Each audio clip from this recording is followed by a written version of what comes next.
හොඳයි අයිබෝන් සීලු දෙනාටම.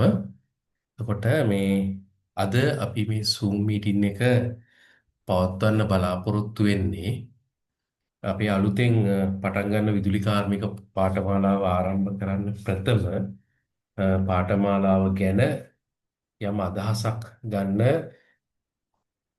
අවශ්‍ය වෙනවා පාඨමාලාවට සම්බන්ධ වෙන අයට. කරන්නේ ඒ අවශ්‍යතාවය ඉෂ්ට කරගෙන තමයි අ, අද මීටින් එක කරන්නේ. මෙතන ඉන්න හැම දෙනාම වගේ කියන බහුතරයක් මේ අපිව හඳුනාගත්තේ අපේ YouTube channel එකෙන් නැත්නම් අපේ Facebook එකෙන් ඒ වගේ සමාජ මාධ්‍ය වලින් තමයි අපිව හඳුනාගත්තේ. ඒතර ඒත් එක්කම ලොකු ගැටලු විශාල ප්‍රමාණයක් අපිත් එක්ක සම්බන්ධ වෙන්න බලාපොරොත්තු වෙන්න ළමයින්ට නැත්නම් වැඩිහිටිය අය අපිත් එක්ක ඇත්තටම සම්බන්ධ වෙන්නේ ඒ අයට තිබුණා. ඒතර මම පොඩි හදාගත්තා ඔයගලන්ට පැහැදිලි කරන්න මෙන්න මේ විදිහට ඕනම් පොඩි නෝට්බුක් එකක් තියෙනවනම් ලියාගත්තත් කමක් නැහැ. අමතක වුණොත් මුලදී කතා කරපියව මොනවද කියලා. මම මෙන්න මේ මාතෘකාව ඔස්සේ පොඩ්ඩක් ඔයගලොත් එක්ක පොලිම කතා කරලා ඉන්නවා. මොනවද NVQ එක ගැන අපි දැන් යන්නේ. ඒතර NVQ කියන්නේ මොකක්ද කියන එක අපි ටිකක් අදහසක් ගන්න ඕනි. ඒක ගැන ඔයගලොත් එක්ක කතා කරනවා. ඊට පස්සේ NVQ මේ වැඩි හිටියෝ හින්දා ඒයට NVQ ගන්න වෙන්නේ RPL කියන ක්‍රමයෙන්. ඒතර මේ RPL කියන ක්‍රමය ගැනත් මම පොඩ්ඩක් කතා කරනවා මේක ඇතුලේ. ඊට පස්සේ විදුලි කාර්මික ශාස්ත්‍රය ගැන අපි කතා කරන්නේ. ඒතර NVQ level 4 වල විෂය පතය ගැන ජාතික නිපුණතා සම්මතයත් එක්ක NVQ මට්ටම් ටික ගැන කතා කරනවා. ඊට පස්සේ අපි මේ සැරේ බඳවාගෙන ඉන්න කණ්ඩායම ගැන මොකද්ද අපි බලාපොරොත්තු වෙන කණ්ඩායම කියලා දැනුවත් කරනවා. ඊළඟට මම ඔයගොල්ලොත් එක්ක අපි මේ මෙතන බඳව ගන්න කණ්ඩායමට ස්කිල් අප්ග්‍රේඩින් කෝස් එකක් තමයි කරන්නේ. කෙටි කාලින පාඨමාලාවනේ. ඒ ගැන පැහැදිලි කිරීමක් කරන්නම්. ඊට පස්සේ අපේ ප්‍රායෝගික වැඩසටහන් සහ ප්‍රායෝගික පන්ති පැවැත්වෙන ආකාරය ගැන කියලා දෙන්නම්. කොහොමද ඊට පස්සේ ඔන්ලයින් අපේ තියරි අපි කරන ඔන්ලයින් පන්තිය ගැන යම් පැහැදිලි කිරීමක් කරන්නම්. ඊට පස්සේ කොහොමද ඔයගොල්ලෝ NVQ සිස්ටම් එකේ ලියාපදිංචි වෙන්නේ ඒ ක්‍රමවේදය පැහැදිලි කරලා දෙන්නම්. ඊට පස්සේ කවුද මේ ගුරුවරයා ඔයගොල්ලන්ට උගන්වන්නේ කවුද කියන එක ගැන කියනවා. ඊට පස්සේ ආයතනය ගැන ආයතනයට එන්නේ කොහොමද සහ පිහිටීම ගැන කතා කරන්නම්. මම හිතන්නේ මේ ටික ඔයගොල්ලන්ට ඇති වෙයිද? තව මොනවා හරි එකතු කරන්න ඕන නම් මේකට කියන්න තව අපිට එකතු කරගන්න පුළුවන්. ඔයගොල්ලෝ බලාපොරොත්තු වෙන ටික මගේ අතින් කියවෙයිද මේ ටිකත් එක්ක නැත්නම් තවත් මොනවා හරි අපිට මේ න්‍යාය පත්‍රය වගේ එකට හදාගන්න ඕනද?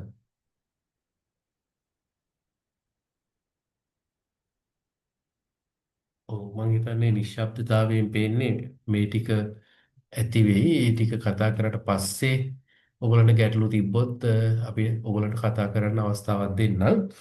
එතකොට යම් සාකච්ඡාවක් අපිට කරගන්න පුළුවන් වෙයි. හොඳයි. මට යලිත් කියන්න මං කියන ඒවා දැන් අහගෙන දින්නේ. ඇහෙනවද? ඔව් ඇහෙනවා සර්. හරි. ඇහෙනවද? හොඳයි. එතකොට පුතාලා මෙතන ඉන්න වයස් කණ්ඩායම ඇවිල්ලා සාමාන්‍යයෙන් මොකක් හරි ආයතනයක සේවය කරන වයස් කණ්ඩායමක අය විදියට තමයි අපි ඔයගොල්ලන්ට කතා බහ කරන්නේ. ඒතර අපිට හුඟක් වෙලාවට මෙන්න මේ වැඩිහිටි කණ්ඩායම තමයි ඒගොල්ලන්ගේ ගැටලු අපිත් එක්ක කතා කරන කණ්ඩායම වෙන්නේ. ඒගොල්ලන්ට වැඩ කරනවා. නමුත් NVQ කියන සුදුසුකමක් නැහැ. ඒක නිසා රැකියාව ස්ථිර කරගන්න බෑ සමහර අයට. සමහර අයට අලුතෙන්ම වෘත්තීය කරාට රැකියාවකට යආගන්න විදියක් නැහැ. ඒකට අදාළ සර්ටිෆිකේට් එකක් නැහැ. ඒ සුදුසුකම් ඉදිරිපත් කරගන්න විදියක් නැති නිසා තවත් සමහරට විදේශ රටකට යආගන්න විදියක් නැහැ. ඔන්න ඔය වගේ විවිධ ගැටලු තියෙන කණ්ඩායමක් තමයි අපිත් එක්ක හැමදාම එකතු වෙන්නේ. දැන් කණ්ඩායම් 52ක් අපි කරලා තිනවා. මේ 53 වෙනි කණ්ඩායමටත් එකතු වෙන අය ඒ ගැටලුවෙම තමයි ඉන්නේ කියලා මම හිතනවා. එතකොට NVQ කියන්නේ ජාතික මට්ටමේ සුදුසුකම. හරිද? එතකොට NVQ කියන්නේ ජාතික මට්ටමේ සුදුසුකම. එතකොට නේද අපි ඔකේ නමත් එහෙමනේ National Vocational Qualification කියන එක. ඒක කෙලින්ම සිංහලෙන් ගත්තොත් ජාතික වෘත්තීය සුදුසුකම කියන එක. නේ එතකොට NVQ කියන එකේදී දරුවෝ අපිට ලැබෙන්නේ සුදුසුකම සර්ටිෆිකේට් එකක් නෙමෙයි. දැන් අපිට සාමාන්‍ය අධ්‍යාපන ක්‍රමයේදී හැමතැනදීම ලැබිලා තියෙන්නේ සර්ටිෆිකේට්ස් නේ නේද? හැමතැනදීම අපිට ලැබිලා තියෙන්නේ සර්ටිෆිකේට්ස්. අන්න ඒක අ, අපිට ගැටලුවක් වුණා රැකියාවකට යනකොට. මොකද්ද ගැටලුව? සහතික තිබුණට මොකක් වැඩ කියන එක බෑ. එතකොට සහතික අපිට දෙනකොට ඒ සහතික වලින් අපිට තීරණය වෙන්නේ ලකුණක්නේ. නමුත් මේ සුදුසුකමක් ලැබෙනකොට බලන්නේ සුදුස්සෙක්ද නැද්ද කියලා විතරයි. එතකොට යම් වෘත්තියකට කෙනෙක් සුදුසු නම් එයාට රැකියාවක් ලැබෙනවා. එතකොට සහතිකයක් තිබෙන කෙනෙකුට මම මේ කියන එක ඔයගලන්ට තේරෙන්නද දන්නේ නැහැ. සහතිකයක් තියෙන කෙනෙකුට තියෙන ලකුණක් නේ. දැන් අපි හිතමු ලකුණු 35ක් විභාගයකින් ගත්තොත් එයාට සමත් කියලා සහතිකයක් ලැබෙනවනේ නේ. එයාට ලැබෙනවා සමත් කියන සහතිකය. එතකොට 35ක් ගන්නකොට එයාට දරුවෝ ඉතුරු 65 ප්‍රමාණය ලැබිලා නැහැනේ. වෘත්තියක් කරන්න බෑ. එතකොට 65ක් දන්නේ නැතුව පාස් වුණාට. ඒක තමයි ඔය සහතික තියෙන අයට රැකියාව නැතුව රැකියාව පෝලිං වල ඉන්න වෙලා තියෙන්නේ. නමුත් මේ අපේ ක්‍රමේදී මේ NVQ ක්‍රමේදී අපි ලකුණු දාන්නේ නැහැ. අපි දෙන්නේ සුදුසුද නැද්ද කියන එකේ එකක්. ඒකට කියනවා සුදුසුකම් කියලා. ඒකයි NVQ කියන නම වැටලා තියෙන්නේ. නේ? එතකොට National Vocational Qualification. ඒ කියන්නේ යම් vocational වෘත්තියකට අදාළව සුදුසුකමක් තමයි ලැබෙන්නේ. සුදුසුකමක් ලැබෙන කෙනාට අපි කියන්නේ සුදුස්සෙක් කියලා. එතකොට සුදුස්සට අනිවාර්යයෙන් මේ වැඩේට එයා සුදුසුයි. එයාට වැඩක් කරගන්න පුළුවන්. දැන් මම හිතන්නේ ඔන්න ඔය සුදුස්සු හදන එක තමයි අපි කරන්නේ. සහතික තියන අය හදන එක නෙමෙයි. අවසානයේ ඔයගොල්ලන්ට ලැබෙන සුදුසුකමත් එක්ක අනිවාර්යයෙන්ම වෘත්තීය හැකියාවක් ලැබිලා රැකියාවක් ලැබෙන මට්ටමට එනවා. ඔක තමයි පළවෙනි එක. එතන NVQ කියන්නේ වෙන ජාතික මට්ටමේ සුදුසුකමක්. ඒක සර්ටිෆිකේට් එකක් නෙමෙයි කියලා ඔයගොල්ලෝ දැන් දන්නවා. දැන් මෙතනින් පස්සේ අපේ දේශන නරඹන අහන අය කවදාවත් කියන එකක් නෑ NVQ සහතිකය කියලා. හැබැයි මට ඔය අපේ ඔය ඇඩ්වර්ටයිස්මන්ට් එකේම දැකලා කතා කරගත්ත හැමෝම කතා කරේ NVQ සහතිකයක් ගන්න ඕනි කියන එක. මිසක් මෙන්න මේ ක්වොලිෆිකේෂන් එක සුදුසුකම ගන්න ඕනි කියලා කතා කරේ නෑ. ඇයි? කිසිම කෙනෙක් මේ අකුරු තුනේ තේරුම හරියටම මීට කලින් කියා දීලා තිබුණේ නැති නිසා වෙන්න ඇති. එතකොට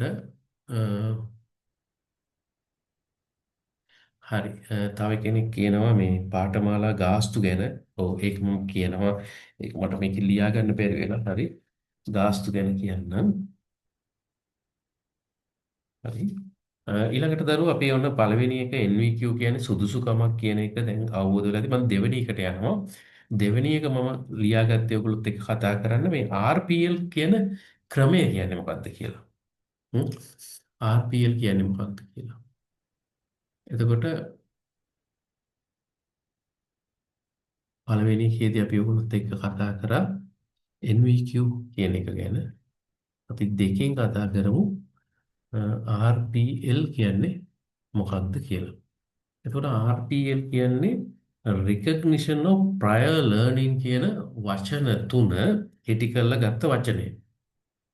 එතකොට මේකේ සිංහල අදහස තමයි පෙර දැනුම පදනම් කරගෙන තමයි මේ ක්‍රමේදී අපි විභාගයට මුහුණ දෙන්නේ. ඇයි ඒ? දැන් අපි ළඟ ඉන්න ළමයි කවුරුත් අවුරුදු 16 අය නැහැ. නේ 20 අය නැහැ. යම් වෘත්තියක දැනට නියැලෙන අවුරුදු 25 30 40 50 ඒ වගේ වයස් කාණ්ඩවල අයත් මට දුරකථනයෙන් කතා කරා. එහෙනම් අන්න ඒ අයට සාමාන්‍ය කාර්මික විද්‍යාලයකට ගිහිල්ලා නේද? CBT කියන ක්‍රමයෙන් දැන් ට්‍රේනින් වෙන්න කාලයක් නැහැ. නේ? කම්පිටන්සි බේස් ට්‍රේනින් කියන ක්‍රමයෙන් පුහුණු වෙලා NVQ එකක් ගන්න බැහැ. ඒගොල්ලෝ දැන් දැනටමත් නේද? ඒගොල්ලන්ට පවුලක් ඉන්නවා. ඒගොල්ලන්ට ළමයි ඉන්නවා. ඒතකොට ඒවා රැක බලා ගනිමින් තමයි මේ වෘත්තීය ජීවිතය යාට ගෙනියන්න වෙන්නේ.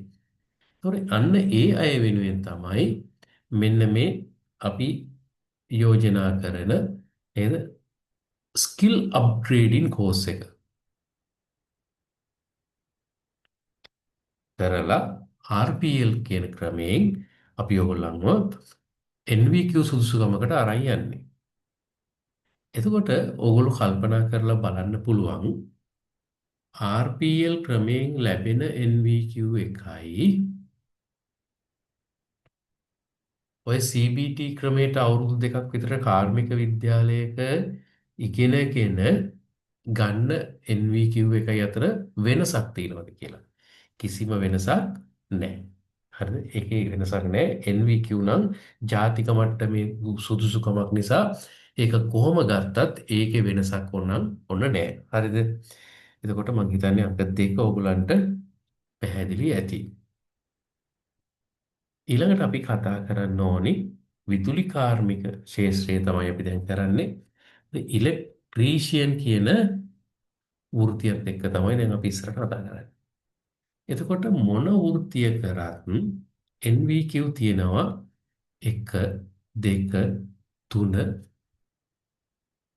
4 5 6 සහ 7 කියන මට්ටම් තියෙනවා. ඒතර NVQ වල එකෙන් පටන් ගත්තාම 7ට යනකොට උපාධි මට්ටමින් තමයි ඉවර වෙන්නේ. නේද? එතකොට එහෙනම් අපි දැනගන්න ඕනේ මුගක් ළමයි අපිට කෝල් කරලා ඉල්ලන්නේ NVQ level 4 එකක් ඕනි සර් කියලා. නේ?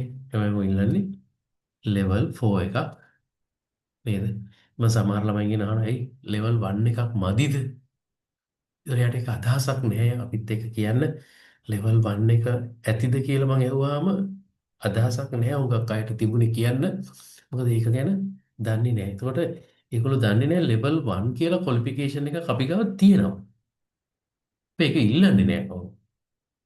ඒ වගේම level 2 කියලා qualification එකක් තියෙනවා. ඒක හැබැයි කවුරුත් ඉල්ලන්නේ නැහැ. හැබැයි සමහර අය කියනවා level 3 එකක්වත් දාලා දෙන්න. ඒ කොහෙන් හරි ඒක දැනගෙන තියෙනවා. ඒකට level 3 එකක්වත් ඕනි කියන මට්ටමේ අය හිටියා. level 4 එකක් ඉල්ලන අය ගොඩ හිටියා. එතකොට අපි පොඩ්ඩක් පැහැදිලි කිරීමක් කරොත් ඉතාමත් කෙටියෙන් අපි NVQ 1 2 කියන සුදුසුකම් ගොඩක් වෙලාවට අපේ soft skill එක යන්නේ නේද? ඒ soft skill නේද? මෘදු කුසලතාවයන්. ඒ මොනවද? මෙහෙමයි දරුවෝ වැඩේ. දැන් මම මෙතන Zoom දේශනයකින් ඕගොල්ලොත් එක්ක කතා කරනවනේ. දැන් මම මේ කතා කරන එක ඕගොල්ලන්ට පැහැදිලිව තේරුම් ගන්න පුළුවන්ද? කවුරු හරි මයික් එක ඔන් කරනවා. දැන් මම කියන ඒවා ඕගොල්ලන්ට පුළුවන් සර්. පැහැදිලිවද? පැහැදිලිව තේරෙනවා කියලා පැත්තෙන් ඔන්න උත්තරයක් එනවා. එහෙනම් මට NVQ level 1 වල තියෙන එක සුදුසුකමක් තියෙනවා කියලා මට හිතෙනවා. ඇයි? තව කෙනෙකුට තේරෙන්න පැහැදිලිව නිර්වුල්ව කතා කරගන්න පුළුවන්කම තියෙන එක NVQ level 1 වලදී අපි බලන එක. ඉතින් මම ඇසෙස කෙනෙක් විදිහට ඉන්නවනේ විභාග පරීක්ෂකයෙක්.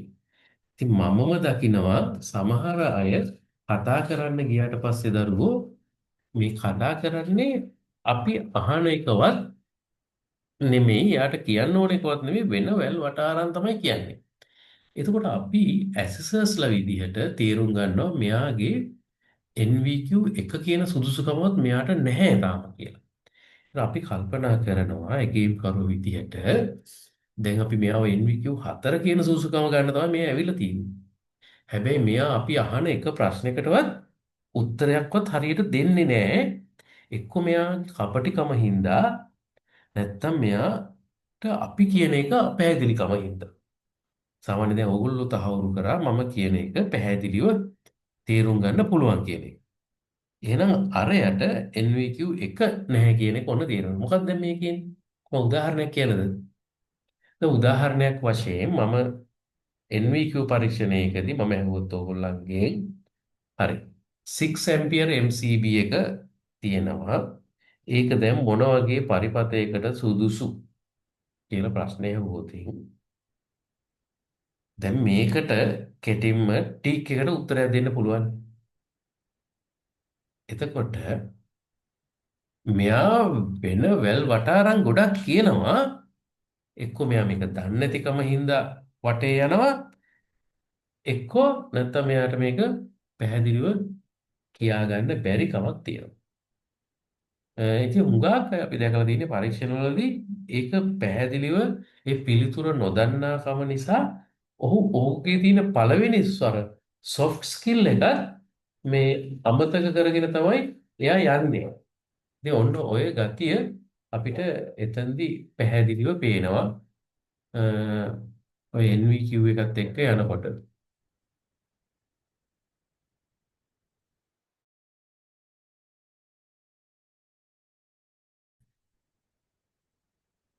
හොඳයි අපි මේ කතා කර කර හිටියේ ඔය NVQ1 ගැන. මම එක උදාහරණයක් අරගෙන ඔයගොල්ලොත් එක්ක කතා කරා.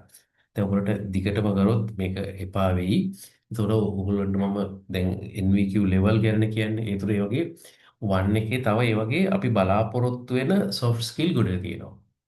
2 එකෙත් ඒ වගේ ඔය basic hand tools භාවිතයේම තමයි level 2 එකට එනකොට තියෙන්නේ. ලෙවල් 3 එකට එනකොට තියෙන්නේ කවුරු හරි වැඩ මූලිකයෙක් සමග වැඩක් කරගන්න පුළුවන් කාර්මිකයා. ඒතර එයාට තනියෙන් යම් වැඩක් ගොඩ දාගන්න බෑ. හැබැයි එයාට මොනවා හරි ඩ්‍රෝවින් එකක් ඇඳලා මෙහෙම කරමු කියලා කිව්වොත් එයාට කරන්න පුළුවන් මට්ටමේ අය. ඒගොල්ලෝ ලෙවල් 3 හැමතිස්සෙම තව කෙනෙකුගේ අධීක්ෂණයක් අවශ්‍ය වෙනවා. හැබැයි ලෙවල් 4 වලට එනකොට අපි කියනවා ස්කිල් ක්‍රාෆ්ට්මන් කියලා. ස්කිල් ක්‍රාෆ්ට්මන් ලෙවල් එකට එනකොට එයාට තනියෙන් යම් වැඩක් කරගන්න පුළුවන් යම් නිර්මාණාත්මක හැකියාවක් තියෙන ඩ්‍රෝවින් එකක් රිෆර් කරන්න පුළුවන් ඩ්‍රෝවින් එකක් ඩිවලොප් කරගන්න පුළුවන් අඳින්න පුළුවන් අන්න ඒ මට්ටමේ කෙනෙක් තමයි ලෙවල් 4. ඒතකොට ඒක තමයි අර හැමෝම ලෙවල් 4 ඉල්ලන්නේ යම් පිළිගැනීමක් තියෙනවා මේ වෘත්තීය ශාස්ත්‍රයේ ලෙවල් 4 තියෙනවා. ඉතින් ඔන්න මම ලෙවල් 4 විෂය පතය ගැන පොඩ්ඩක් කිව්වා. සිලබස් එක අදම විස්තර කරන්න ඕනිද? එහෙම කරොත් මේක දිග වෙයි මීටින් එක. ඔයගොල්ලෝ බලාපොරොත්තුව ඒක නෙමෙයි. සරලව ඔයගොල්ලන්ට ගැටලු ඇති මයිත් එක්ක අන්තිමට කතා කරන්න. ඒක නිසා සිලබස් එක මම පළවෙනි දේශනය ඇතුළේම විස්තර කරන්නම්. අ, අද එන ඊළඟට අපේ බලාපොරොත්තු කණ්ඩායම ගැන මම කියන්නම්. එතකොට මම බලාපොරොත්තු වෙන කණ්ඩායම තමයි අපිට ගන්න පුළුවන් උපරිම එක කණ්ඩායමකට 15යි. අපි ළමයි 15 දෙනෙක් බඳවා ගැනීම කරනවා මේ පළවෙනි කණ්ඩායමට. ඒක පටන් ගන්නේ සෙනසුරාදා දවස්වල. ඒතර අපි කණ්ඩායම තෝරගත්තට පස්සේ මොන සෙනසුරාදාද කියන එක ඒ කණ්ඩායමට වෙනම WhatsApp group එකක් ඒ 15 කණ්ඩායමට හදාගෙන ඒගොල්ලන්ව අරගෙන යනවා. එහෙමයි කරන්නේ. එතකොට මොකද වෙන්නේ? සමහර ළමයි ඉන්නවා ඇත්තටම ඉන්ඩස්ට්‍රි එකේ වැඩ කරනවා. ඒගොල්ලන්ට මේකට අවශ්‍ය රිලේටඩ් නොලෙජ් පාර්ට් එක. ඒ කියන්නේ දැනුම කොටස අඩුයි. ඒ කියන්නේ තියරි පාඩම් ටික කෙරිලා නැහැ. හැබැයි වැඩක් කරගන්න පුළුවනි. ඒතර ඒගොල්ලන්ට වෙනමම ඔන්ලයින් පන්තියකුත් අපි අරගෙන යනවා. අර 15 දෙනාට නෙමෙයි මේ වෙනම ඔන්ලයින්. ඒ ඔන්ලයින් එකේ ප්‍රැක්ටිකල් මොකුත් නැහැ. අදාළ සිද්ධාන්ත මගෙත් එක්ක මේ වගේ Zoom තාක්ෂණයෙන් මම ඔයගොල්ලොත් එක්ක හම්බ වෙලා මේව කතා කරනවා. ඒතකොට ලංකාව පුරාම ඉන්න අයට කිසිම ගැටලුවක් නැතුව අපිත් එක්ක සම්බන්ධ වෙන්න පුළුවන් ඒ ඔන්ලයින් එකෙන් කරන තියරි පන්තිත් එක්ක. හැබැයි එතන ප්‍රායෝගික මොකුත් නැහැ. විෂය නිර්දේශයට අදාළව තියෙන සිද්ධාන්ත ටික මම උගන්වගෙන යනවා Zoom තාක්ෂණයෙන් මේ වගේ. දැනටමත් අපි අර YouTube channel එකේ සමහර පාඩම් බලලා ඇති ළමයි ඒ විදිහට තමයි කරන්නේ. ඒත් මේ ප්‍රැක්ටිකල් පන්තිය ගොඩක් වෙලාවට එන්නේ දැනටමත් විදුලි කාර්මික ශාස්ත්‍රයේ වැඩ කරන නමුත් ඒගොල්ලන්ට අහුවෙලා තියෙන එක ශේෂ්ත්‍රයයි. දැන් වයරින් කරන කට්ටිය වයරින් වල එක්ස්පර්ට්ලා. නමුත් ඒගොල්ලන්ට විදුලි මෝටරය සම්බන්ධව බෑ. සමහර අයට මෝටර් කන්ට්‍රෝල් සම්බන්ධව බෑ. සමහර අයට ජෙනරේටර් මෝටර සර්විසින් බෑ. සමහර අයට ඉලෙක්ට්‍රොනියමැටික් PLC වගේ පැත්ත බෑ. සමහර අයට ඒ එක එක ශේෂ්ත්‍රවල ඉන්න අයට නමුත් එහෙම එකක් දැනගෙන NVQ level 4 කියන මට්ටමට යන්න බැරි නිසා මේ ටිකේ දැනුම යාවත් කාලින කරගන්න ඕනේ. අන්න ඒ අය වෙනුවෙන් තමයි අපි මේ ස්කිල් අප්ග්‍රේඩින් කෝස් එක හදලා තියෙන්නේ. මම ඔන්න බලාපොරොත්තු කණ්ඩායම ගැන ඔයගලන්ට කිව්වා. ඊට පස්සේ ප්‍රායෝගික පන්තිය ඔන්ලයින් පන්තිය ගැනත් සඳහන් කරා. ඊට පස්සේ NVQ පරීක්ෂණය සඳහා කොහොමද ඉදිරිපත් කරන්නේ සහ අපි ඉදිරිපත් වෙන්නේ කියලා ඔයගලන්ට ගැටලුවක් ඇති. එතකොට NVQ එක අපි මාස 6ක පාඨමාලාවක් නේ දැන් අපි කරන්නේ. හැබැයි සතියේ දවසයි හොඳේ. මාස 6 වුණාට 6 වෙන්නේ නැහැ නේ. ඒතර දවස් වලින් ගත්තොත් 22කින් මේ වැඩේ ඉවරයි පුතා. නේ? නේද? දවස් 22කින් මේ වැඩේ ඉවරයි. ඒ වගේ ගොඩක් වේගවත් අවශ්‍ය ටික ඔක්කොම කරන පාඨමාලාවක් විදියට තමයි ලංකාව පුරා මේක දැන් ජනප්‍රිය වෙලා තියෙන්නේ. ඒකට දවස් 22කින් වැඩේ ඉවරයි. මාස 6ක් ගියාට. එතකොට අපි කරන්නේ පාඨමාලාව අවසානයේ ඕගොල්ලන්ව RPL ක්‍රමයට ලියාපදිංචි කිරීම සිද්ධ කරනවා. ඒතර ඒ සිද්ධ කිරීම කරන්නේ ඒ සිද්ධ කරන්න පුළුවන් ආයතන කීපයක් තියෙනවා. ඒතර තෘතීකා වෘත්ති අධ්‍යාපන කමිෂන් සභාව තමයි පරීක්ෂණය පවත්වන ආයතනය. මම ඒක පොඩි එකේ වෙබ්සයිට් එකට ගිහිල්ලා කරුණු ටිකක් පෙන්නන්නම්. ඒතර එතෙන්දී TVC ආයතනයේ SSSලා දෙන්නේ නොමිනේට් වෙලා ඒක අදාළ ලියාපදිංචි කරපු ආයතනය සම්බන්ධ කරගෙන ඒ ටික සිද්ධ වෙනවා. ඒතර මෙතනදී පරීක්ෂණය සමත් වුණොත් තමයි NVQ කියන ක්වොලිෆිකේෂන් එක හම්බ වෙන්නේ. කිසිම කෙනෙක් හිතාගන්න එපා කිසිම කෙනෙක් හිතාගන්න එපා අපේ පාඨමාලාව හදාරලා ඉවර වෙනකොට අපි NVQ සුදුසුකම ලියලා දෙන්න ලෑස්ති වෙලා ඉන්නවා කියලා. එහෙම එකක් නැහැ. මෙච්චර කල් කරපු කිසිම කණ්ඩායමක් එහෙම කරේ නැහැ. නිවැරදි ක්‍රමවේදයට පරීක්ෂණය පවත්වලා එහෙම තමයි මේක දෙන්නේ. ඒක සමත් වුණොත් විතරයි දෙන්නේ. අසමත් වුණොත් දෙන්නේ නැහැ. එකම වෙනස තමයි අපි සාමාන්‍යයෙන් අසමත් වෙන විදියට මෙච්චර කල් උගන්වලා නැහැ. ඒක නිසා හැමෝම සතුටින් මේ ක්වොලිෆිකේෂන් එකට යනවා. ඒක තියෙන්නේ අපේ විශේෂ හැකියාවක් නෙවෙයි. ඒ අවශ්‍ය ජාතික නිපුණතා සම්මතය කියන ડોකියුමන්ට් එකට අදාළව ඒ හැම කරුණක්ම එතන තියෙන නොලෙජ් පාර්ට් එක, එතන ස්කිල් පාර්ට් එක ඔයගලන්ට තියනවාද කියලා බලලා ව්‍යාවත් කාලීන කරමින් ඔයගලන්ව එතනට එනකම්ම හදන එක තමයි අපේ එක. ඒක අපේ අවුරුදු 30ක විතර මේ වෘත්තීය ජීවිතයේ පළපුරුතත් එක්ක අපි ගාව තියෙන එක. ඒකයි යන්නේ දැන් දරුවේ ප්‍රශ්නයක් අහනවා chat එකෙන් මගෙන් තියරි ප්‍රැක්ටිකල් දෙකටම 15 දෙනාද 15 කොටස් දෙකක්ද කියලා. නෑ. 15 කොටස විතරයි අර ප්‍රායෝගික වලට අපිට ඉඩකට සීමිතයි. අපි TVEC ආයතනයේ ලියාපදිංචි ආයතනයක්. සුතිකා වෘත්තීය අධ්‍යාපන කමිෂන් සභාවේ ලියාපදිංචි තාක්ෂණ පාසලක් තමයි අපේ තාක්ෂණ පාසල. ඒකේ අපිට ප්‍රායෝගික අභ්‍යාස කරන මේ පාඨමාලාවට බඳවා ගන්න පුළුවන් ප්‍රමාණය 15යි. 16 දෙනෙකුට අපි ගාව ඉඩ නැහැ. ඒක නිසා අපි ඒකට 15 දෙනෙක් විතරමයි ගන්න. හැබැයි ඔන්ලයින් පන්තිය කියන්නේ මෙන්න මේ වගේ Zoom දේශනයක්. ඒකේ කිසිම ගැටලුවක් නැතුව ඕනම ප්‍රමාණයකට සහභාගී වෙන්න පුළුවන්. ඒක නිසා ඔන්ලයින් පන්තියට සීමාවක් නැහැ. සීමාව තියෙන්නේ අපි මෙන්න මේ අපේ ආයතනයට පැමිණෙන කණ්ඩායමට තමයි සීමාවන් දාලා තියෙන්නේ. එතකොට හරිනේ දේ ටික ඊළඟට ගුරුවරයා සහ ආයතනයේ ගැන තමයි ඊළඟට අපි සඳහන් කරන්න ඕනේ. කව තියෙන්නේ. එතකොට තල ගුරුවරයා දැන් මම තමයි උගන්වන්නේ මේ කණ්ඩායම් 52කටම වෙන ගුරුවරු කවුරුවක්වත්ම නැහැ. එතකොට සමහරවිට මම වෙන ගුරුවරු බඳව ගන්නෙත් නැත්තේ වෙන ගුරුවරුන්ට ඇවිල්ලා මේක කරගෙන යන්නත් බෑ. අපේ දැන් අපි අවුරුදු 30ක් තිස්සේ නේද? මම ඉගෙනගත් ආයතන සහ උගන්වපු ආයතන සහ අන්තිමට මේ උගන්වන ආයතනය. එහෙම නේ තියෙන්නේ. මම මුලින්ම ඉගෙනුවේ ශ්‍රී ලංකා වෘත්තීය පුහුණු අධිකාරිය ඔරුගොඩවත්ත ජාතික වෘත්තීය පුහුණු ආයතනයේ විදුලි අංශයේ උපදේශක. ඒකට එතන මෝටර් වයින්ඩින් කියන පාඨමාලාවේ මම පටන් අරගෙන ඒකත් කරගෙන ගියා. ඒ රජයේ ආයතනයක. ඊට පස්සේ කටුබැද්ද ATI ආයතනය උපදේශක කෙනෙක් විදිහට විදුලි අංශය. ඊට පස්සේ ඒ ආයතනයේම තමයි නම වෙනස් වෙන්නේ පස්සේ කර්මාන්ත ඉංජිනේරු අභ්‍යාස ආයතනය කියලා. ඒකට ඒ අලුත් නම යටතේ විදුලි අංශය, ඒක තිච්ච මෙකාට්‍රොනික් පරීක්ෂණාගාරය, ඒ වගේ තැන්වල උපදේශකවරයෙක් විදිහට තමයි වැඩ කරන්නේ.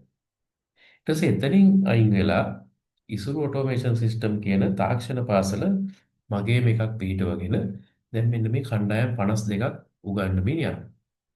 ඒතර ඔයගොල්ලන්ට ඔයක තමයි ගුරුවරයා ගැන දැනගන්න තියෙන්නේ. ඊළඟට ආයතනය ගැනත් කියවුණා නේද? ඉසුරු ඔටෝමේෂන් සිස්ටම් තාක්ෂණ පාසල තමයි.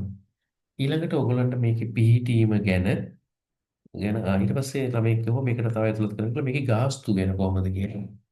ඒතර ගාස්තු ගැන කියනකොට අපේ පාඨමාලාවේ ප්‍රායෝගික සහිත පාඨමාලාවේ ගාස්තුව රුපියල් 45,000ක් වෙනවා. ඔන්ලයින් පන්තිය මාසෙකට දවස් 4යි තියෙන්නේ. සූම් තාක්ෂණය මේ වගේ මම උගන්වන්නේ ටියුෂන් පන්තියක් වගේ කියලා හිතා ගන්නකො කෙටින්. නේ උපකාරක පන්ති තියෙන්නේ දැන් අපේ පුතාලත් කියලා ඉගෙන ගන්න. නේ එතකොට උසස් පෙළ උපකාරක පන්තිකට ගියන් පස්සේ අපේ ප්‍රදේශයේ මාසෙකට පන්ති ගාස්තුව රුපියල් 3,500. එතකොට උසස් පෙළ ළමයේ පන්තියකට ගෙවන ගාණ තමයි ඔයගොල්ලෝ ගෙවන්නේ. රුපියල් 3,500ක් මාසික ගාස්තුව ගෙවලා ඔන්ලයින් පන්ති ඉගෙන ගන්න පුළුවන්. හ්ම්.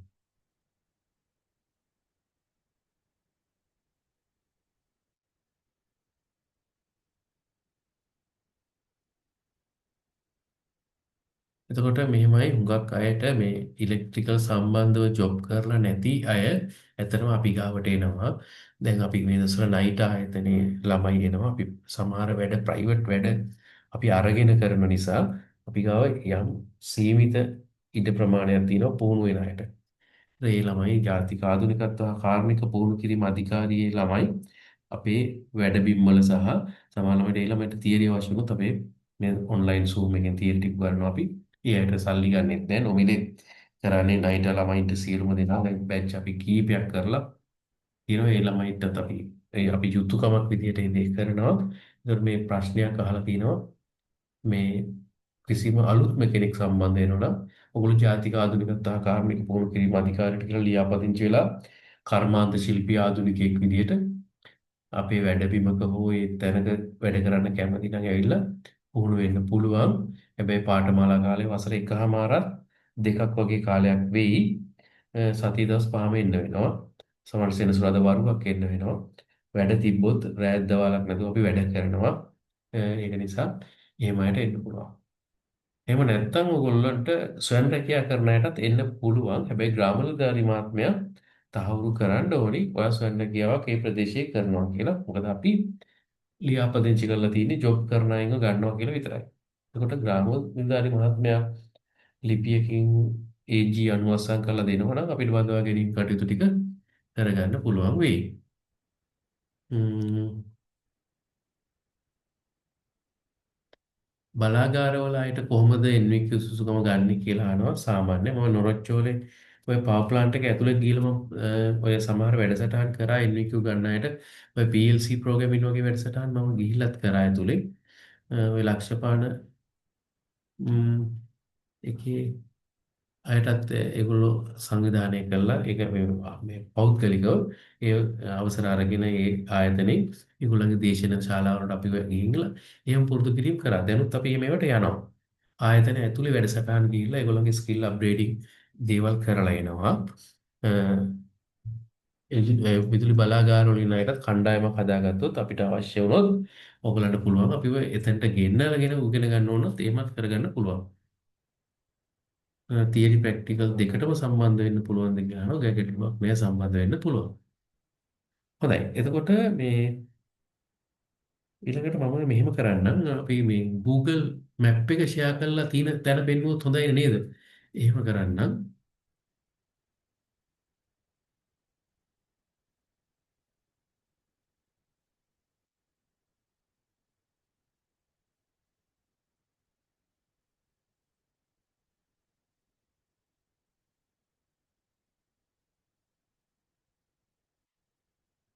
මේ PowerPoint presentation එකෙන් පොඩ්ඩක් අයින් වෙලා මේ ඉන්ටර්නෙට් එකට යමුකෝ. එතකොට තොරතුරු ටිකක් තව ඔයගොල්ලන්ට කියන්න පුළුවන්. මම හිතා ඔයගොල්ලන්ට මම හදාගත්තේ න්‍යාය පත්‍රයක් තියෙනවනේ මේක සාකච්ඡා කරන්න.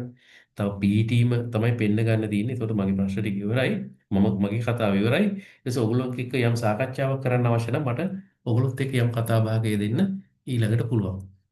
තව පොඩ් ටිකක් වෙලාවක් දෙන්න මට මේ ඉන්ටර්නෙට් එකකින් ඔයගොල්ලන්ට පෙන්නන්නම් අපේ ලොකේෂන් එකම.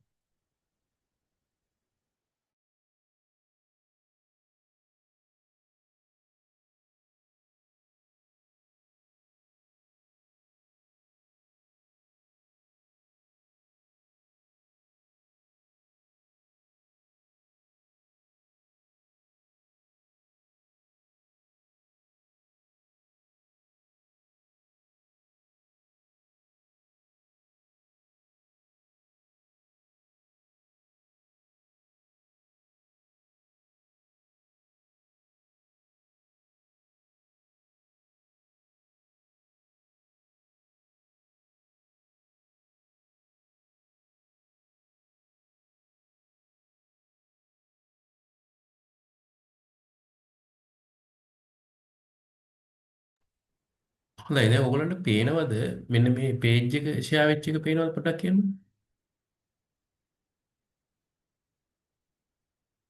පේනවද? ඔව් සපේනවා. පේනවනේ. ඒතකොට එතන මම මේ Google එකේ සර්ච් කරන ඉසුරු ඔටෝමේෂන් සිස්ටම් නිව් ලොකේෂන් කියලා මෙන්න මේ තැන් දෙකක් තියෙනවා. මෙතනත් එකක් තියෙනවා, මෙතනත් එකක් තියෙනවා. දැන් අපි ඉන්නේ මෙන්න මෙතන තැන. මේ මවුස් එක මන් තියන්නේ. එතන තමයි අපි තැන. කොට ඒකේ මේ ෆොටෝස් ටිකක් එහෙම දැන් පේන්නේ නේද? මෙන්න මෙතන තමයි මේ ගොඩනැගිල්ලේ තමයි අපි දැන් ඉන්නේ.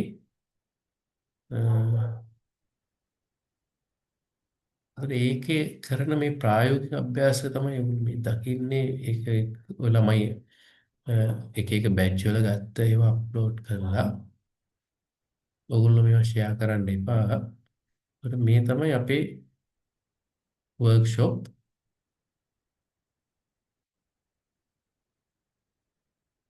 මේ අපේ තියරි පන්තියට යන තැන එක බැච් එකක ළමයි කණ්ඩායමක්. ළමයි කොට ඔයගොල්ලන්ට තේරෙනවා ගොඩක් වයසක අය තමයි අපි ගාව එන්නේ. මේ පොඩි ළමයි නෑ. අපේ තියරි පන්තියක් මේ.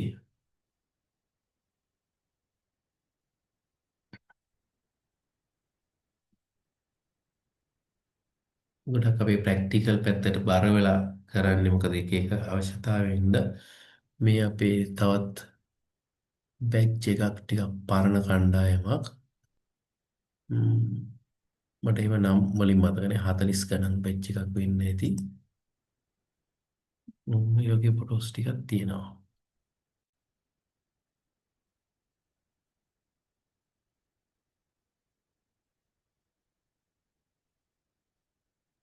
ඉතින් මේ ඔන්න ඔය වගේ පරිසරයක් තමයි අපි ඉගෙන ගන්නේ.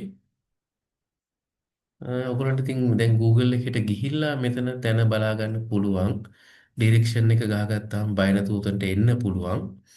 ගොක් වෙලාවට අපිට තියෙන ගැටලුව තමයි විශාල කණ්ඩායම් ප්‍රමාණයක් තියෙන නිසා ලංකාව පුරා සහ දැන් විදේශ රටවල ඉන්න ගොඩ දෙනෙක් අපි වඳුරනවා. හුඟක් වෙලාවට ඉන්ටර්නෙට් එකේ දැන්වීමක් දැක්කම හුඟක් වෙලාවට එන්න බයයි. කවුද ඉන්නේ, කින්ද මන්ද මේක හොරබුරු වංචා තියෙන තැනක්ද කියලා. මේ ඔන්න ඇඩ්‍රස් එක තියෙනවා, තැන තියෙනවා, Google ලොකේෂන් එක තියෙනවා, ඩිරෙක්ෂන් එක ගහගෙන එන්න පුළුවන් පන්තියට බෙදනවා. හරි. දැන් තව මොනවද ඔයගොල්ලන්ට දැන් දැනගන්න තියෙන්නේ? දැන් ඔයගොල්ලන්ට සාකච්ඡාවකට වුණත් එන්න පුළුවන්.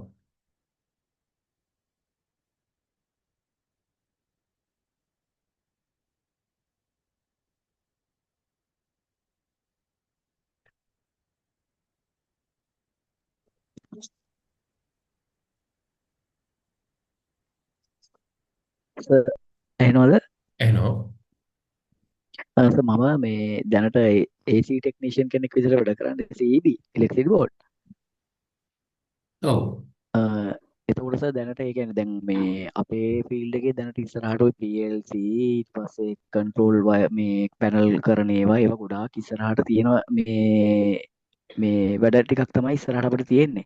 මට ඔව්. එතකොට මේ පාඨමාලාව කරලා ඒ ටික හදාගන්න පුළුවන් වෙයිද? මගේ තියෙන ඒ කියන්නේ දැන් මගේ වර්කින් එක්ස්පීරියන්ස් එකත් එක්ක මට මේ ඉලෙක්ට්‍රීෂියන් කෝස් එක කරන්න ඒක සුදුසුකමක් කරගන්න පුළුවන් වේද? ඒ කියන්නේ අර දැන් වැඩ කරනවා කියලා මගේ ඔව් දැන් මෙහෙමයි. ඔතනදී අපි මේ ඔක ඇප්ලිකේෂන් බාර දීමේදීනේ ගැටලුව එන්නේ. සේවා සහතිකය ඔයා ගන්න එක අනුව තමයි ඒක තීරණය වෙන්නේ. ඔයාගේ ආයතනය සේවා සහතිකය ඔයාට දෙන්න ඕනි. මෙන්න මේ පරීක්ෂණයට අදාළ කම්පිටන්සි ඒරියාස් කවර් වෙනවා කියලා. සහ ඔයාට අර ස්කිල් අප්ග්‍රේඩින් පාඨමාලාවක් කරලා තියෙනවා කියලා ඔප්පු කරගන්න අපේ මේ කෝස් එක කරාම අපි දෙනවනේ සර්ටිෆිකේට් එක. ඒක ඉදිරිපත් කරගන්න පුළුවන් වෙනවා. එතකොට සර් ඒ කියන්නේ මට දැනට ඒ කියන්නේ දැන් මේ මගේ මේ ආයතනයේ පැත්තෙන් මට ගන්නකොට ගන්න පුළුවන් මේ සර්ටිෆිකේට් එක ඔව් කියලා දැන් කියන්නේ දැනට මෙහෙමයි. ඒ කියන්නේ යා කන්ඩිෂන් එක ඔව් දාලම ඔයාට තියෙන විශේෂ ප්‍රශ්නයක් ඉඳ පුතා මීටින් එක ඉවරලා දුරකථන ඇමතුමකින් ගන්න. පොදු ප්‍රශ්න විතරක් මේකේ කතා හරි කරමු. සර්. මොකද මේක රෙකෝඩින් එකක් ගන්නවා. මම කැමති නෑ ආයතනවල නම් කියලා ඒකට පිළිතුරු දෙන්න. මේක පොදුවේ දේශනයක් නිසා සේවා සහතිකයක් අවශ්‍යයි අනිවාර්යයෙන්ම. ඒක නිසා පොදු ප්‍රශ්න කතා කරමු. අතිශය පෞද්ගලික ආයතනවල නංගන් කියවෙන ඒවා අපි වෙනම ටෙලිෆෝන් එකකින් කතා කරන්න. මොකද මේක රෙකෝඩින් එක අපි අනිත් දෙන්න ඕනේ නේද? හරි. හරි සර්. Thank you.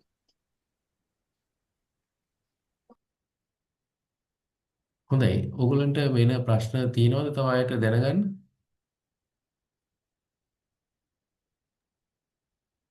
සර් දැන් ප්‍රැක්ටිකල් ක්ලාස් එකට සම්බන්ධ වුණ කෙනෙක්ට ඒ මුදලින්ම තියරි ක්ලාස් එකට ඔව්. සම්බන්ධ වෙන්න පුළුවන්ද නැත්නම් එයා ඔව්. වෙනම පේ කරන්න ඕනේද? නෑ, ඒ 15 දෙනාගෙන් අපි වෙනම අය කරන්නේ නෑ. ඒ 15 දෙනාව කොහොමත් හැමදාම අපි අර යන Zoom classes ඒවට අපි ඒව නොමිලේ ඇඩ් කරගන්නවා. ඒක ගැටලුවක් නෑ. එතකොට සර් දැන් දුර ඉඳන් එන කෙනෙක්ට බස් එකේ වගේ આવොත් ලොකේෂන් එකට එන්න පුළුවන් කමක් තියනවාද මේ? ඔව් තියෙනවා.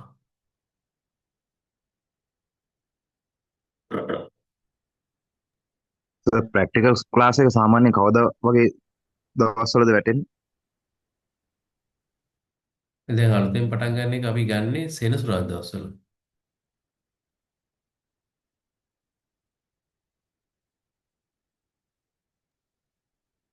සර් අය කිරීම සර් එතකොට මාස පතාද කොහොමද සර්? නෑ, අපි ඒක තුන් පාරකින් ගෙවන්න ඕනි. අ, අපි කොහොමත් පළවෙනි වාරිකයේ ගෙවපු ළමයින්ව තමයි ලියාපදිංචි කරගන්නේ. ඊට පස්සේ ම්, මාස තව දෙකක් දෙනවා. ඒ මාස දෙක ඇතුළත ඔයගලන්ට පුළුවන් වෙනවා මේ ඒ ඉතුරු පාඨමාලා ගාස්තුව ගෙවන්න. මොකක් හරි ලොකු අකරතැබ්බයක් තිබ්බොත් ගෙවන්න බැරි කමක් තිබ්බොත් ඒක හදාගන්න පුළුවන් වෙයි. එහෙම නැත්නම් සාමාන්‍ය මාස 3ක කාලයක් ඉදී ගෙවන්න පුළුවන් මේක.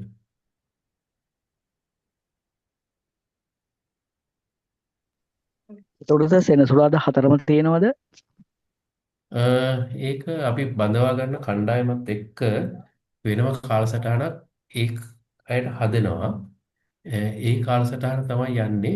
දැන් මට හරියටම ඒක කියන්න බෑ. සමහරවිට අපි සති 3ක් කරන මාස තියෙනවා. නේද? අමතර දවසුත් කරන ඒවා තියෙනවා. ඒක පොඩ්ඩක් අපි බඳවා ගන්න කණ්ඩායමට කාලසටහන හදනවා. ඒක නිසා ඔයගොල්ලෝ කොහොමත් මාස 6ක් මේ පාඨමාලාව කරන්න බලාපොරොත්තු වෙන තමයි වෙලාව తీරන තමයි සම්බන්ධ වෙන්න ඕනි. එහෙම නැත්නම් මේ සම්බන්ධ වෙන්න එපා. මොකද අපි තව කණ්ඩායම් තියෙනවා සහ වෙනත් වැඩසටහන් එක ඉන්නේ. අ, ඒක නිසා ඒකත් එක්ක අපි ගාව මගේ ඩයරියට අනුව මම මේ කණ්ඩායම වෙනස් කරන හැබැයි පන්ති අනිවාර්යයෙන්ම සෙනසුරාදා දවස්වල තියෙන්නේ.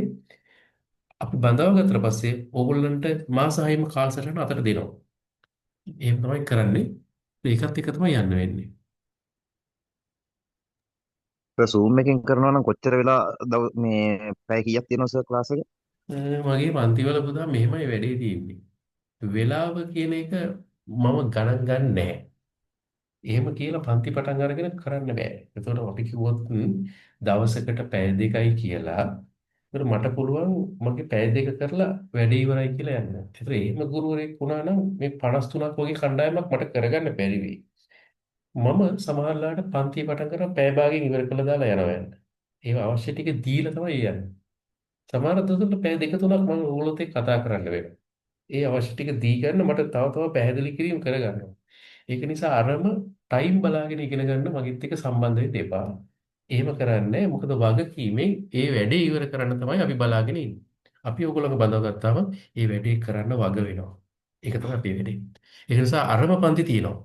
මෙච්චරයි ගාන පැය මෙච්චරයි ඒ තියෙන්නේ ඔයගොල්ලොත් එක්ක යම් ගිවිසුමක් අත්සන් කරගෙන ඒ වැඩේ කරනවා මිසක් මේකේ අවුට්පුට් එක ගැන බලාගෙන නෙමෙයි කරන්නේ. මම හිතනවා මගේ ප්‍රශ්නේ වලට උත්තරේ පැහැදිලි ඇති. ඒක තමයි අපේ සිස්ටම් එක. ඒක නිසා ඔබ බලාපොරොත්තු වෙන පැය ගණන් අපේ කෝස් එකේ නෑ.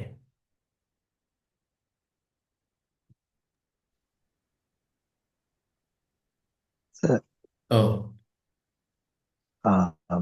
මම නේවි එකේ ඉන්නේ සර්. ඔව්. මේ කෝස් එක මට කොහොමද කරගන්න පුළුවන් කියලා පොඩ්ඩක් දැනගන්න පුළුවන්ද සර්? සෙනසුරාදා Zoom එකෙන් ඒක කරගන්න පුළුවන් නේද සර්?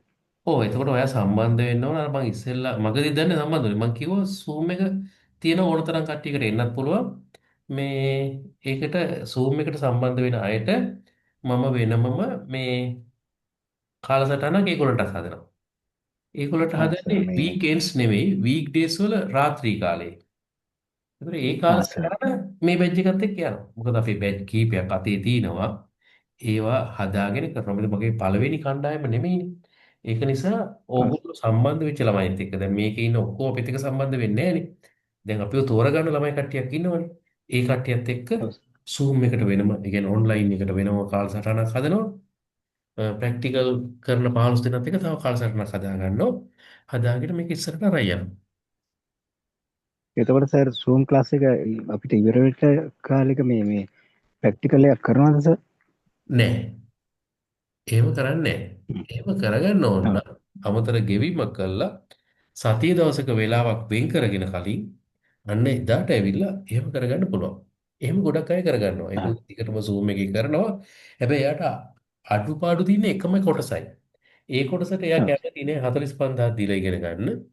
එයා ඒකට කරන්නේ අ, අර අවශ්‍ය ප්‍රැක්ටිකල් එකට විතරක් ඇවිල්ලා ඒක කරගෙන යනවා. ඒක ගැටලුවක් නෑ.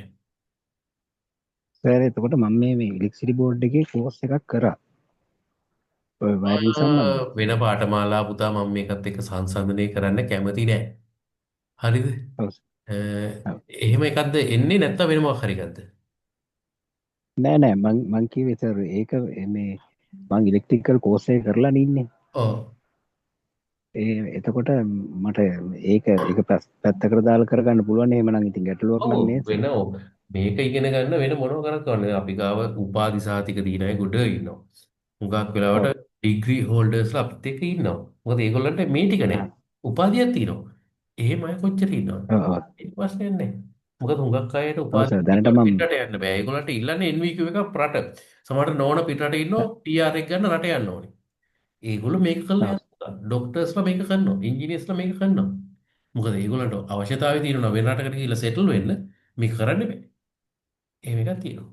ඔව් සර් මගේ ජොබ් එක මේ කිවරුණාට පස්සේ ඉතින් මම ඒක දිගටම කරන්න යන්න බලාපොරොත්තු වෙයි. ඒකයි හොඳයි. මම මේවේ සර් මේ එතකොට ඔව්. හරි නේද? කෝස් එක කරගන්න පුළුවන් මට නේද සර්? ඔව් ඔව් පුළුවන් පුළුවන්. හොඳයි. හරි සර් තව තෑන්ක් යූ සර්. මොනවද තව පොදු ප්‍රශ්න තියෙනවා අහන්න ගැටලුවක් නැහැ. මේ දැන් මෙන්න මේ පේජ් එක ඔයගොල්ලන්ට ෂෙයා වෙලා පේනව නේද? මේ තමයි ඉස්රෝ ඔටෝමේෂන් සිස්ටම් කියන අපේ තාක්ෂණ පාසල තෘතීක හා වෘත්ති අධ්‍යාපන කමිෂන් සභාවේ වෙබ් අඩවිය ඇතුළේ ඉන්නේ මෙහෙම.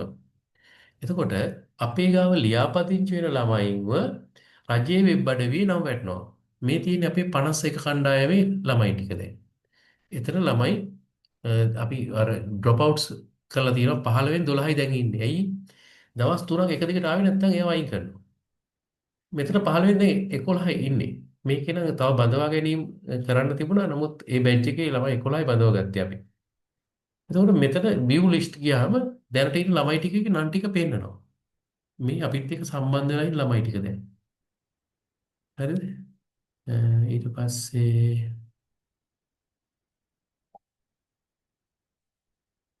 ආයෙම මේ ඉන්නේ 51 කණ්ඩායමේ ළමයි ටික. ඕගොල්ලොත් ලියාපදිංචි වුණායින් පස්සේ ඕනම වෙලාවක රජයේ වෙබ් අඩවියක් වන tvc.gov.lk ගියා පස්සේ ඕගොල්ලන්ට මේ නම ප්‍රදර්ශනය කරන්න පුළුවන්. පෙන්වන්න තෑගි. වෙන නේද? තාම අධ්‍යාපන දෙපාර්තමේන්තුවේ විභාග දෙපාර්තමේන්තුවෙන් කරන ඒවත් නෑනේ. A level O level වත් ඉන්ටර්නෙට් එකේ මේක තියෙනවා.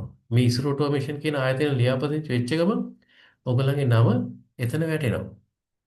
ඉතින් ඒ පහසුකම එහෙම තියෙනවා. ඒ අපි යම් ලියාපදිංචියක් තියෙන ආයතනයක් විදිහට තමයි මේක කරන්නේ. ඒක නිසා අර මුදල් ගෙවන ඒවා අරවා මේවා අපි හරියටම ඒ ටික වෙන්න ඕනි. අර ටියුෂන් පන්තියකට වගේ ඇවිල්ලා එහෙම කරගන්න අවස්ථාවක් නැහැ. හරියටම ඇප්ලිකේෂන් එකක් තියෙනවා. ඩෙන්ටි කාඩ් එකේ ෆොටෝකෝපි ඉදිරිපත් කරන්න ඕනි.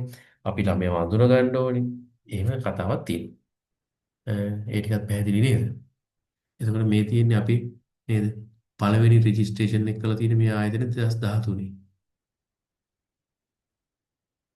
මේ තියෙන්නේ ලොකේෂන් එකම ඔක්කොම Google Map එකේම තියෙනවා. ඒකට හොරබුරු වංචා නැති තැනක් කියලා ඔයගොල්ලන් මේ ටිකට ගිහිල්ලා කරන්න හොයාගන්න පුළුවන් වෙන්නේ. ඊට පස්සේ දැන් අපි හිතමු අපේ ලියාපදිංචි වෙච්ච ළමයෙක් ඉන්නවනම් ඒ ළමයාට මේ TVC වෙබ්සයිට් එකේ ගිහිල්ලා ඉවරලා එයාට පුළුවන් වෙයි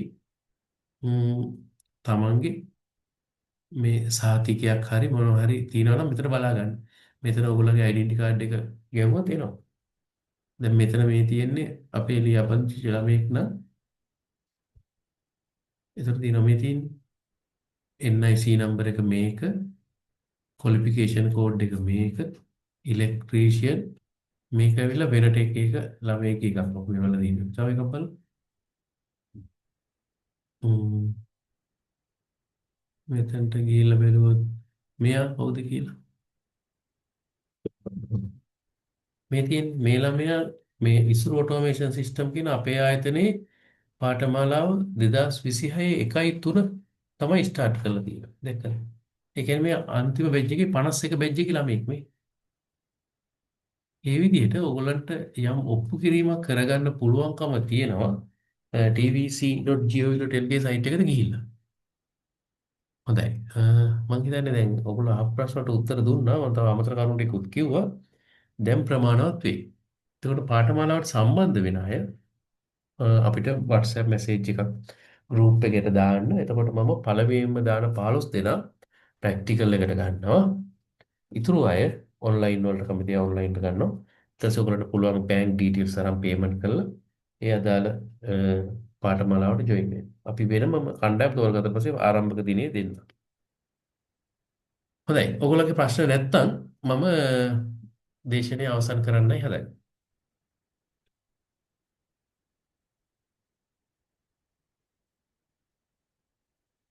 හොඳයි. එහෙනම් ගැටලු මොකුත් නැහැ නේද?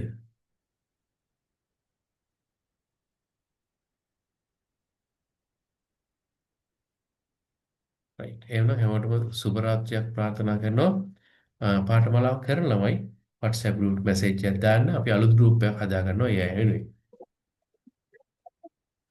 සර් මේ 53 කණ්ඩායම කියලා තියෙන්නේ WhatsApp group එකට දාන්න ඕනේ. අපි කැමති නම් ඔන්ලයින් කරන්න. ඔව් කැමති අය ඒකට දාන්නකෝ. මම සම්බන්ධ වීමට කැමති. ප්‍රැක්ටිකල්ද ඔන්ලයින්ද කියලා දාන්න. එතකොට ලේසි මට වෙන් කරගන්න. හරි සර්. හොඳයි.